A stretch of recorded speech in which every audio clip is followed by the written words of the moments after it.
Merci beaucoup. Je voudrais saisir cette opportunité pour adresser un grand remerciement de la part et au nom des 35 pays membres qui constituent EAA en Afrique, pour dire merci à Orio Foundation pour nous avoir invités. En fait, ma présentation va se faire en deux phases, en deux vidéos.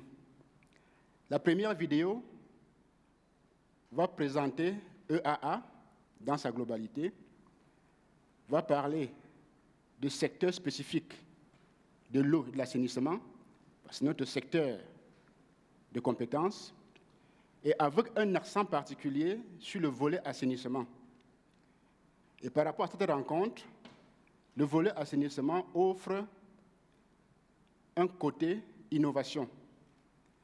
L'innovation, en ce sens que on ne voudrait plus considérer l'assainissement, les déchets, comme des déchets à jeter. Mais les déchets seront plutôt comme une matière première à valoriser. Ça, c'est un aspect. Et en termes de valorisation, on va jusqu'à utiliser les produits des toilettes. Parce que les toilettes, vous le savez, on en a parlé hier, les toilettes, c'est quelque chose d'intime où on va se mettre à l'aise et lorsqu'on sort, on ne regarde plus derrière soi. Or, nous, à EAA, on se retourne, on regarde les produits qu'on a laissés et on les valorise aussi. Ce que nous appelons écosan, où les urines et les fesses sont valorisées en agriculture. Alors, je vous laisse le soin de découvrir la première vidéo qui va nous prendre 7 minutes, qui comprend donc tout ce condensé, et nous allons discuter par la suite. La première vidéo, s'il vous plaît.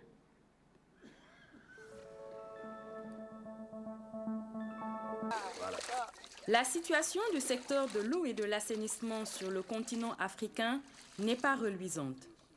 Selon le rapport 2012 conjoint OMS-UNICEF sur la situation du secteur, plus de 300 millions de personnes en Afrique n'ont pas accès à l'eau potable et 500 millions n'ont que la nature comme toilette. Si des efforts supplémentaires ne sont pas consentis en faveur des populations, il est fort probable que nous n'atteignions les objectifs du millénaire pour le développement qu'en 2076 seulement. Look at also the urban statistics. About less than 80% of, Si vous regardez les statistiques dans les villes, moins de 80% des personnes qui vivent en milieu urbain n'ont pas accès à l'eau potable et aux installations sanitaires. En milieu rural, moins de 50% des personnes ont accès à ces mêmes services. Nous avons aussi un problème en ce qui concerne la gestion de ces déchets solides. Tout ceci préoccupe l'agence EAA. Ces défis, l'Agence intergouvernementale panafricaine eau et assainissement pour l'Afrique EAA a décidé de les relever. Mise en place depuis 1988 par des Africains pour les Africains, cette institution basée en Afrique dispose de la légitimité et de l'expertise nécessaires pour faire face aux enjeux de l'eau et de l'assainissement sur le continent. Elle s'est fixée comme mission de promouvoir un accès durable aux services d'hygiène, d'assainissement et d'eau potable en faveur des populations démunies vivant en milieu rural, périurbain et urbain. C'est le cas ici au Cameroun, précisément à Messa Carrière, où l'institution a apporté son expertise technique à la commune de Yaoundé 2 pour l'approvisionnement en eau potable d'une partie de la population exclue des systèmes de desserte conventionnels. La technologie EAA nous a permis de faire un très grand nombre de choses. D'abord, nous avons à côté le filtre biosable qui émane de la technologie de EAA. À travers le filtre biosable, on essaie de filtrer de l'eau et pour qu'on puisse en sortir avoir de l'eau potable pour la consommation. C'est grâce à EAA. EAA également a mis en place l'impluvium, c'est-à-dire que les réservoirs de stockage d'eau pour nous permettre de distribuer au mieux à nos populations. Ça, c'est la technologie EAA qui nous permet de faire ça. Également, EAA va nous si Dieu nous le permet, nous aider à mettre en place les WC Ecosan dans tout notre arrondissement. Parce que notre arrondissement a des problèmes d'assainissement assez élevés. Au Bénin, il fallait faire face à la maladie du choléra qui risquait de devenir endémique dans certaines zones. Dans la commune de Tofo, située à 80 km de Cotonou, la capitale, grâce à l'action de EAA, plus de 17 000 habitants de 25 villages de la commune ont pu bénéficier de latrines. Au total, plus de 700 latrines familiales et une dizaine de blocs de latrines scolaires ont été mis en place. Après plusieurs séances de formation et de sensibilisation, les populations ont noté un impact réel. Cette latrine nous a beaucoup apporté. Auparavant, il fallait aller dans la brousse muni d'un coupe-coupe pour creuser un trou avant de faire ses besoins. Il y avait surtout des mouches et divers insectes qui nous gênaient et nous piquaient. Désormais, tout cela est fini. Et en plus, nous n'avons plus de problèmes de santé liés à l'hygiène.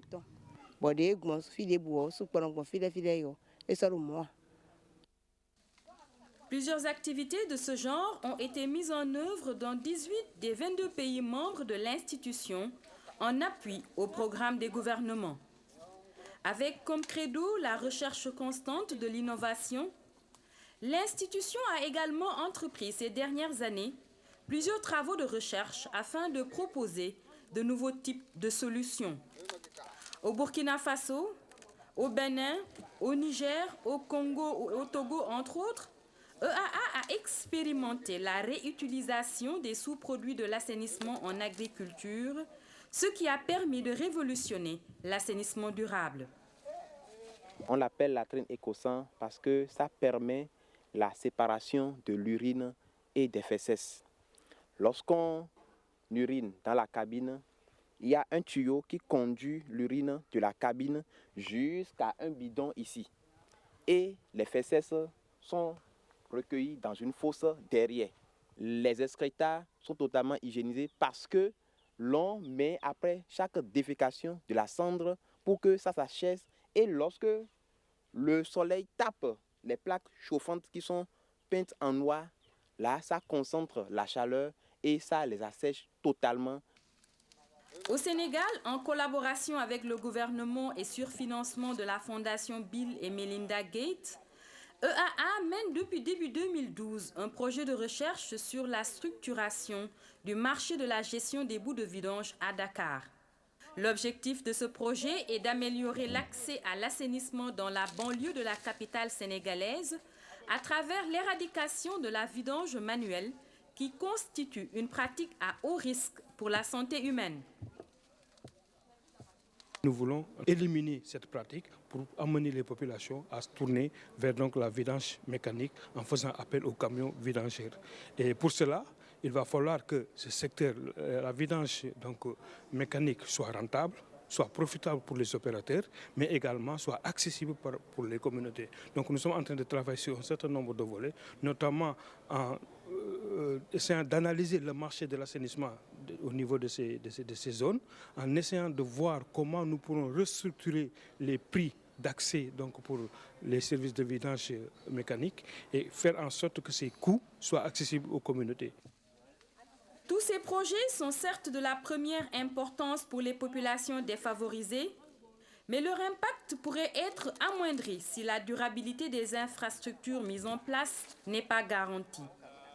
C'est pourquoi, depuis 2011, l'institution s'intéresse à la problématique de la durabilité. Ce projet, mis en œuvre au Ghana sur financement de la fondation Conrad Hilton, illustre parfaitement ce nouvel intérêt. Son objectif, mettre à la disposition des acteurs les informations sur les facteurs clés pouvant garantir la durabilité des projets d'approvisionnement en eau en zone rurale. Vous savez, quand on parle de l'atteinte des OMD, il faut surtout compter les installations qui sont vraiment opérationnelles et qui donnent les résultats escomptés. Pour l'instant, pour les structures qui ont été mises en place, des milliards et des milliards de dollars ont été injectés pour les installer en milieu urbain et rural. Mais ces installations vont tomber en panne et devant une telle situation, nous nous rendons compte qu'au lieu de tendre vers la réalisation des OMD, nous retombons dans les mêmes travers du passé. unimproved source of water. The sustainability model of SWSD. Le modèle de durabilité proposé par l'agence EAA est une très bonne initiative. Cela, à mon avis, devrait se faire depuis bien longtemps. C'est une excellente initiative qui est accompagnée d'un très haut potentiel en termes d'utilisation, de programmation et d'évaluation de notre système d'hydraulique rural. Ces trois paramètres sont essentiels. Et si le modèle est utilisé à bon escient, il ne fait aucun doute qu'il nous sera d'un très grand apport pour venir à bout de nos difficultés. EAA, dont l'ambition est de s'étendre sur l'ensemble du continent, représente aujourd'hui un espoir pour les centaines de millions d'Africains qui n'ont toujours pas accès à l'assainissement de base et aux services d'eau potable. Dans le cadre de sa stratégie d'intervention, l'institution s'est fixée comme objectif de favoriser l'accès aux services d'eau et d'assainissement à au moins 50 millions d'Africains d'ici à 2015.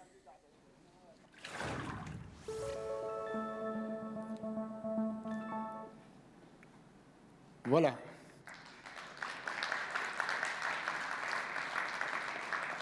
Merci beaucoup. Et sans plus tarder, la seconde vidéo vous présente le côté innovateur que EAA a mis en place concernant les logements sociaux intégrés.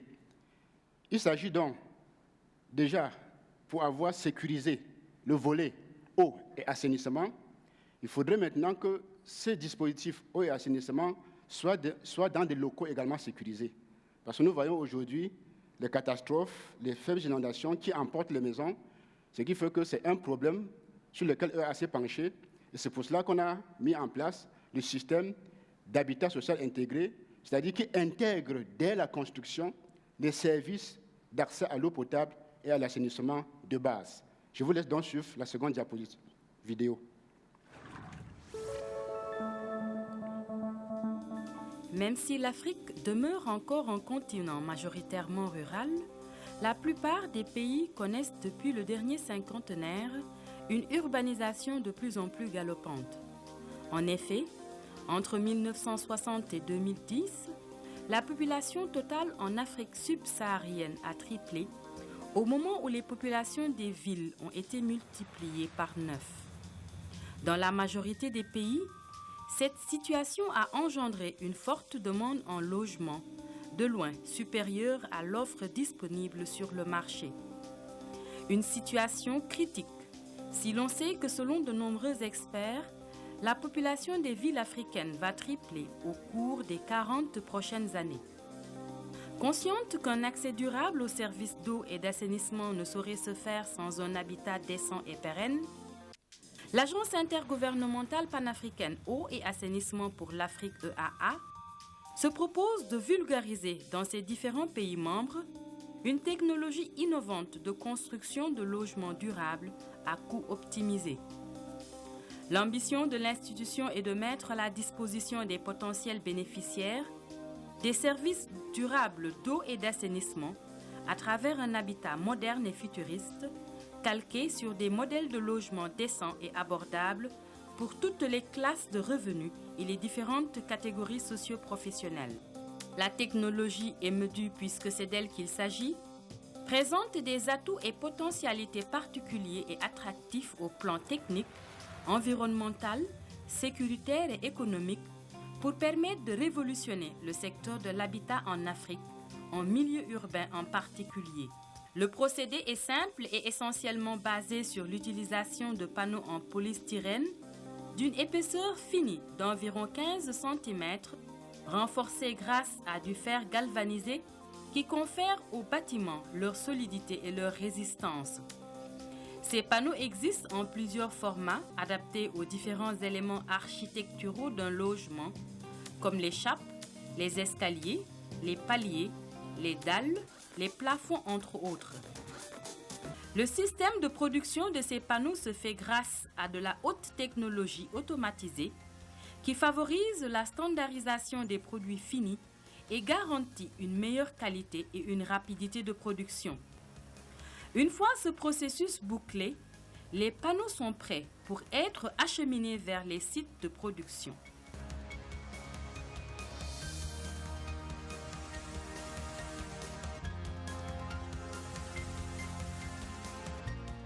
L'utilisation des différents panneaux s'adapte à n'importe quel type de plan. À partir de la fondation, l'installation des panneaux et l'ajustement se fait avec une grande simplicité par encastrement ou glissement.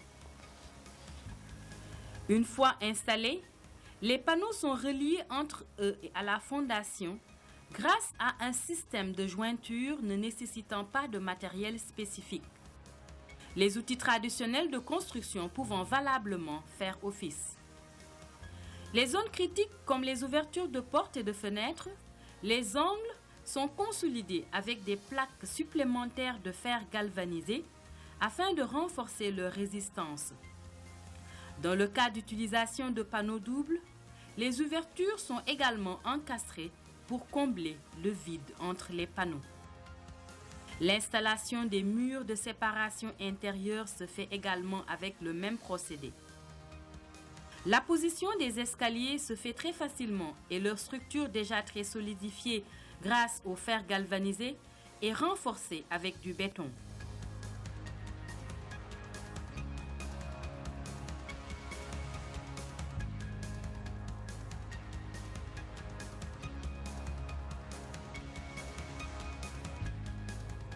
Sans aucune destruction ou restauration, la délimitation des voies de passage des tuyaux et fils électriques se fait tout simplement avec de l'air chaud, avec la possibilité de créer des points de ralliement de plusieurs câbles et tuyaux.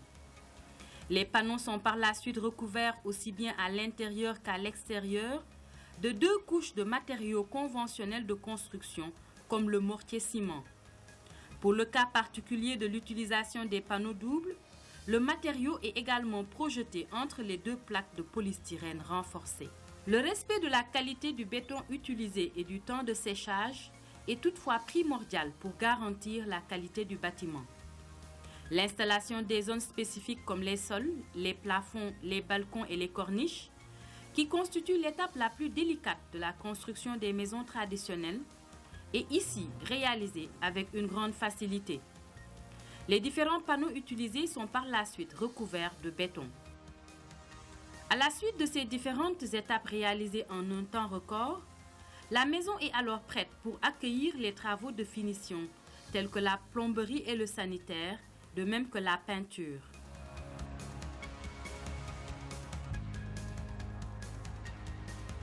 Les matériaux de type émedu présentent des avantages certains, confirmés par les résultats des différents tests en laboratoire et en grandeur nature dans différentes régions du monde. Il est ressorti de ces différents tests des avantages comme l'isolation et le confort thermique, la résistance aux intempéries et sinistres de toutes sortes, la durabilité et l'économie d'énergie, la rapidité d'installation et les commodités financières pour l'utilisateur final, de même que les gains économiques et une meilleure performance lors de l'utilisation, font des produits émedus une solution fiable aux problèmes de logement dans nos pays africains. La légèreté des panneaux, présentant en outre une rigidité suffisante et une maniabilité extrême même dans les conditions les plus inconfortables, et la disponibilité d'une gamme complète d'éléments de construction et de choix de finition, leur compatibilité avec les autres systèmes de construction existants sont également des atouts non négligeables. Plusieurs pays des différents points du globe ont déjà expérimenté la technologie avec satisfaction. Dans ces différents coins du monde, les techniciens et financiers ont su l'adapter aux styles architecturaux et à la culture locale.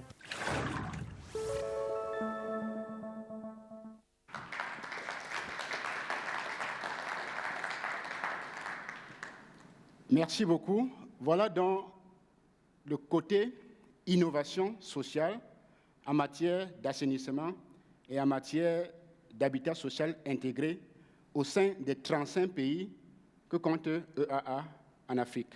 Je vous remercie.